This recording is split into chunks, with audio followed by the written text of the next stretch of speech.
जय गुरुदेव। तो आज हम लोगों का यह एक परिचयात्मक वीडियो मात्र होगा, जिसमें हम यह जानेंगे कि जो हिंदी व्याकरण है वहां से सबसे ज्यादा प्रश्न कहाँ से आ रहे हैं। ठीक। और हिंदी व्याकरण के सिलेबस में हमें क्या पढ़ना होगा। हम्म। और सबसे ज्यादा जरूरी कि हम इसका सूक्ष्म विश्लेषण करते हैं। हम देखिए, एक हमारे सामने पाई चार्ट और बार ग्राफ दिया हुआ है कि कहाँ से सबसे ज्यादा हिंदी में प्रश्न बन रहे हैं हिंदी व्याकरण में। तो देखिए, पहले तो ये जान लीजिए कि सिलेबस में क्या क्या है हिंदी व्याकरण के। तो देखिए, हिंदी व्याकरण अगर हम सामान्य हिंदी पढ़ते हैं तो कुछ रचना एवं रचनाकार भी इस सिलेबस के अंतर्गत आते हैं। ठीक। भाषा एवं साहित्य, जो भाषा विज्ञान का कुछ पोर्शन है कि ये बोली कहाँ से है, यह भी पूछ लिया जाता है। आप देखेंगे वासुदेव नंदन को जब हम पढ़ते हैं तो शुरुआत में ही हिंदी भाषा को उन्होंने बहुत व्यवस्थित तरीके से समझाया हुआ है। जिस सीरीज को हम सुबह में पढ़ रहे हैं, तो वो देखिए, और आप देखिए कि अपठित गद्यांश और पद्यांश से प्रश्नोत्तर बनते हैं। एक गद्यांश दे देगा, एक पद्यांश दे देगा, और उसके आधार पर आपसे प्रश्न पूछेगा। और ऐसे प्रश्न आपको जो है देखने को मिलते हैं परीक्षा में। देखिए, पत्र लेखन से, हालांकि ये आरओ का टॉपिक है, आरओ का टॉपिक है मेंस में। ठीक है। मुहावरे और लोकोक्तियां, आप ध्यान दीजिए, सबसे ज्यादा प्रश्न मुहावरे लोकोक्तियों से बन रहे हैं। ठीक। देखिए, अलंकार से सबसे ज्यादा प्रश्न बन रहे हैं। मैं हाईलाइट करते चल रहा हूँ जहां से प्रश्न सबसे ज्यादा बन रहे हैं। ठीक है। आप देखते हैं कि वाक्य रचना पर प्रश्न बनते हैं। देखिए, छंद भी हम लोग का टॉपिक है, लेकिन उतने प्रश्न नहीं है। रस से उतने प्रश्न नहीं है। अलंकार से सबसे ज्यादा प्रश्न है। वाक्य रचना से सबसे ज्यादा प्रश्न है। जैसे आप देखे होंगे परीक्षा में, कोई एक वाक्य दे देता है और उसमें पूछ लेता है कि इनमें जो है रचना की दृष्टि से कौन सा वाक्य होगा, सरल वाक्य होगा, मिश्र वाक्य होगा, संयुक्त वाक्य होगा। ऐसे प्रश्न भी हमें देखने को मिलते हैं। ठीक। देखिए, हमारे हिंदी व्याकरण में जो है समास भी आता है, संध भी आता है। ठीक। ये दोनों भी महत्वपूर्ण टॉपिक है, क्योंकि यहाँ से प्रश्न बनते ही बनते हैं। दो तीन प्रश्न, कुल मिला के 5 प्रश्न तो आ ही जाते हैं संधि और समास से। ठीक। अनेक शब्दों के लिए एक शब्द। देखिए, मेरे इस वीडियो का उद्देश्य क्या बताना है, आप ये देखिए कि प्रश्न सबसे ज्यादा कहाँ से बन रहे हैं, जिसे लोग सबसे ज्यादा इग्नोर करते हैं। आप देखिए, मुहावरे और लोकोक्तियां सभी लोग इग्नोर करते हैं। ठीक है। अनेक शब्दों के लिए एक शब्द सभी लोग इग्नोर करते हैं। पर्यायवाची शब्द कोई नहीं पढ़ना चाहता, कोई नहीं पढ़ना चाहता। इसको लोग उपेक्षित कर देते हैं, ये कहकर कि इसे परीक्षा में तुक्का मारेंगे और मेरिट का निर्धारण इसी के द्वारा। विलोम शब्द, ये देखिए सबसे ज्यादा प्रश्न यहाँ से बन रहे हैं। आप देखिए, लिंग वचन, ठीक है, यहाँ से प्रश्न।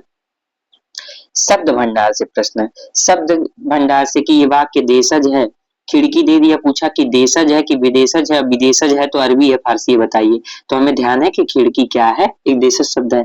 तो ऐसे प्रश्न कि हिंदी किस भाषा का शब्द है, तो फारसी है। इस टाइप के प्रश्न।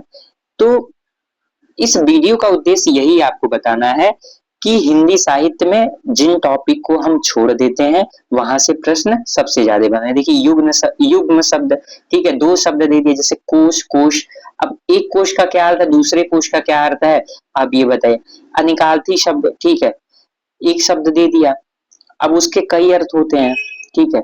अब वहां से प्रश्न बनते हैं। देख लेगा, कह देगा कि इनमें से कौन सा एक अर्थ नहीं होगा। ऐसे प्रश्न। कारक एवं परसर्ग, ठीक है, कारक से प्रश्न बनते हैं। ठीक है। शब्द सौष्ठव से प्रश्न बनते हैं। देखिए, अव्यय से बनते हैं प्रश्न, क्रिया से प्रश्न बनते हैं, विशेषण से प्रश्न बनते हैं। देखिए, आप ध्यान दीजिए कि यहाँ पे अगर हम देखें संज्ञा सर्वनाम क्रिया विशेषण, तो वहां पे सबसे ज्यादा प्रश्न विशेषण से बन रहे हैं। मतलब मुझे, हम लोगों को क्या समझना है कि विशेषण एक महत्वपूर्ण, मोस्ट इम्पोर्टेंट हम लोगों के लिए है। तो इससे हमें यह भी पता चला कि कौन सा विषय हम लोग के लिए अत्यंत महत्वपूर्ण है। ठीक है। उसके बाद देखिए, वर्तनी शुद्धि, ठीक है।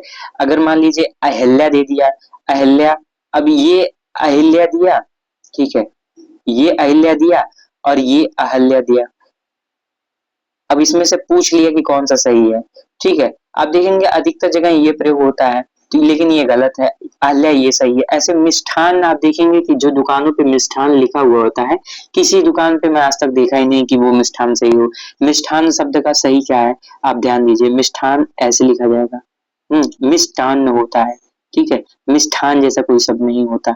तो ये जो बारीक चीजें हैं उनका हम अध्ययन करेंगे।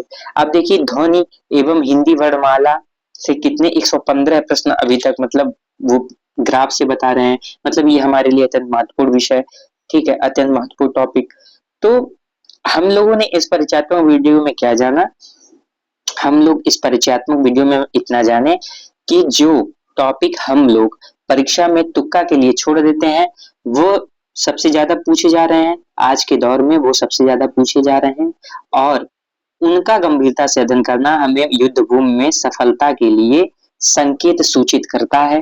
तो इसलिए हम लोग जो सबसे ज्यादा प्रश्न बने हैं, जैसे आप देखिए कि मुहावरे, लोकोक्तियां, अलंकार, वाक्य रचना, ठीक, अनेक शब्दों के लिए एक शब्द, विलोम शब्द, पर्यायवाची शब्द, ठीक है, शब्द भंडार, लिंग वचन, काल वाच्य, ठीक है, विशेषण, वर्तनी शुद्धि। तो हम लोग हल सब किया जाएगा, ठीक है, सबको हल किया जाएगा, लेकिन सबसे पहले उन्हीं टॉपिक को लिया जाएगा जहां से सबसे ज्यादा प्रश्न आ रहे हैं या पूछे जाएंगे।